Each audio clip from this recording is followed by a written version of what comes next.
초콜릿은 달콤해 달콤해 달콤해 오렌지는 상큼해 상큼해 상큼해. Hello guys, good day. We are BEd1A. On this video, we're going to show you a different terms of anatomical terms, which is directional terms that are generally grouped in pairs of opposite, and the second is body planes that are divide the body or an organ into sections.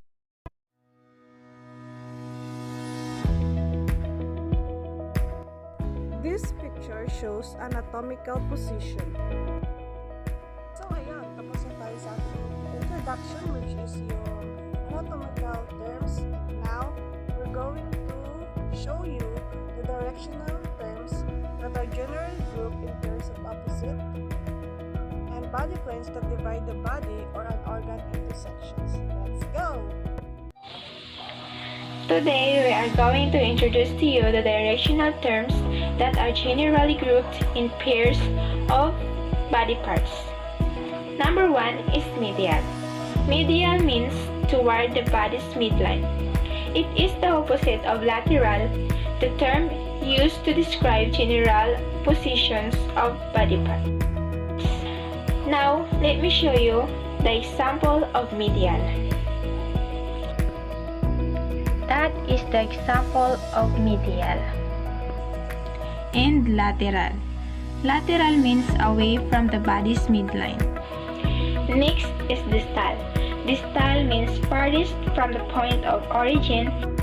Distalis also refers to sites located away from a specific area, most often the center of the body. Distal is the opposite of proximal. Distal refers to distance, while proximal indicates proximity. Now, let me show you the example of distal. This is the example of distal.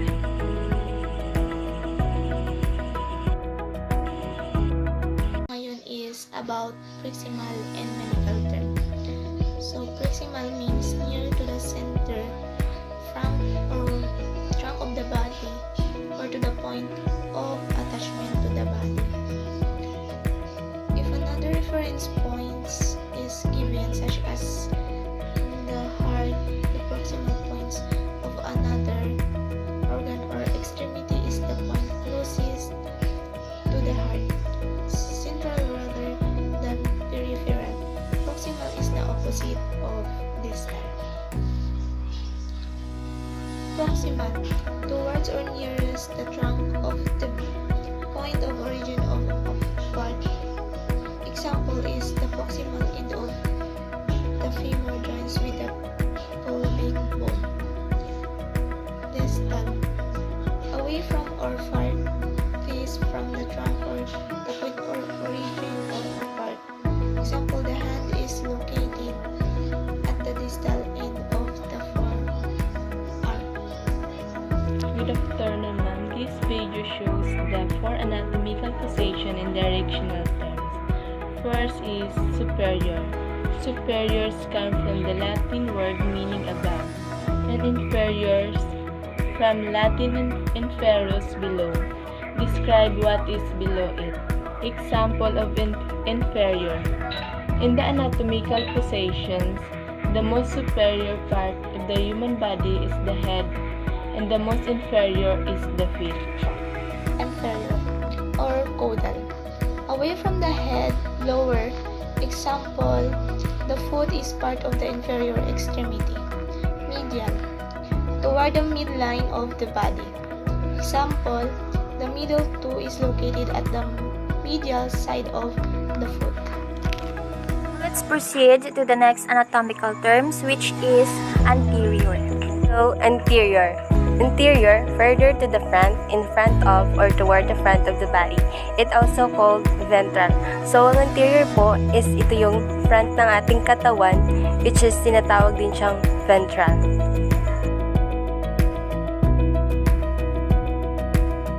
Next is posterior. Further to the back, in the back of, or towards the back of the body.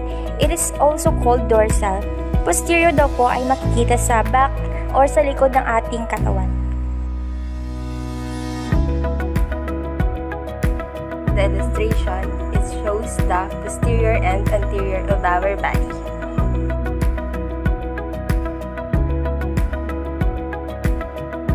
Here's an example of anterior and posterior. Heart and sternum of our body. The sternum is anterior to the heart and heart is posterior to the sternum.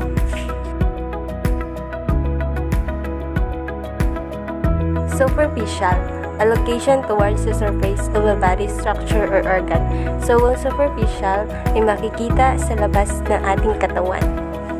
Example of superficial is epidermis is superficial to the subcutaneous layer. So now, in anatomical position, we have directional terms. So the last or the 10th directional terms is deep. So if we move away from the surface of the body, we are moving deep. So deep means away from the body surface or away from the surface of the body. So yung deep is opposite siya ni superficial. If yung superficial is closer to the body surface, yung deep is away to the body surface. So, meaning yung deep is closer siya under our body. So, for example, in our skin, we cannot see under ng skin natin because it's closer to the bone or closer under our body.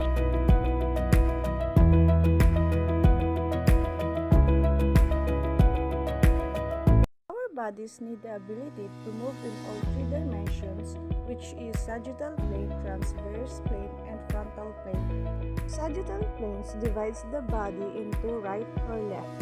Movements in this plane move forward and backward.